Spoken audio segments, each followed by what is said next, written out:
When was the last time you took a breath in and then out, in and then out? Let's do that now, shall we? Breathe in for 3. 1, 2, 3. Breathe out for 3. 1, 2, 3. One more time. Breathe in. Now breathe out. I heard something on the internet a couple of weeks ago from a somatic therapist, and it just really stuck with me. And it's something that I want to share with you, my followers. When you are in crisis, when you are feeling like you do not have any reserves, any resources to hang on to, something to remember is that you have your own back. It's literally the thought process of, I have the back of my neck, I have the back of my back, I have the back of my spine, and just taking that moment to truly feel your body.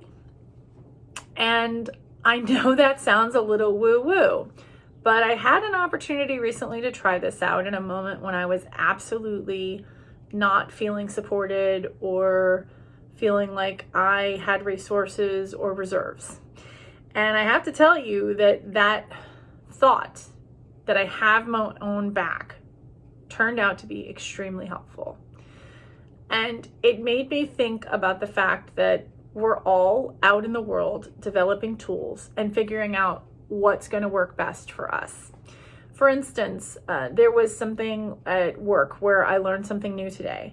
And the reason that I learned it is because I was open to the feed forward that someone was giving me and saying, hey, based on what you said here, I feel like this is a good answer.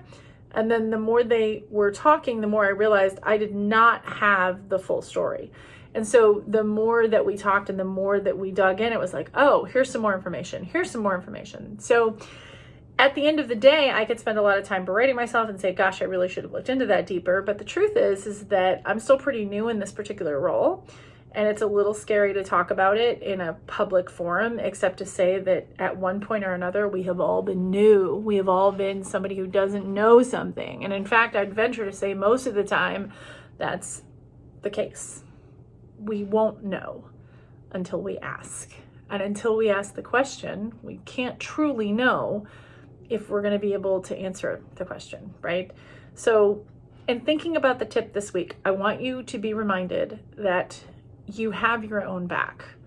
Now, it may work for you, it may not work for you. And yet I feel like it's a strong enough thing for me to share because I think that it can be really easy to think, I don't know what I'm doing. I'm so confused and there's no help for this, right? It's a small thing, right? Like splashing water on your face is actually a tip that I read recently. It seems so simple. Like, let's just talk about it. Let's make it a thing. Let's talk about it being a tip for when you're feeling overwhelmed. Go splash cold water on your face. There's actually science to back this up. I'm going to go find an article and post it underneath my video. I'm Jen Haston. This is Haston Helping Hands. I am the boss of balance. Some days that is an aspiration. Other days it's a description. This has definitely been a day where that's been an aspiration.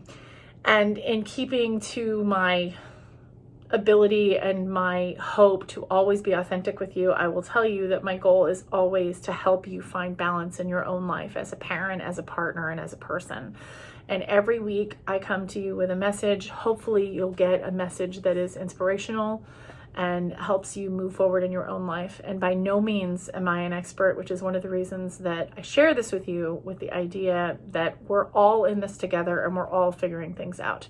So what is one of your tips, your go-to tips for whenever you are feeling overwhelmed? I'd love to hear it. Go ahead and put it in the comments and I'll see y'all next week. In the meantime, keep seeking your balance, whatever that looks like.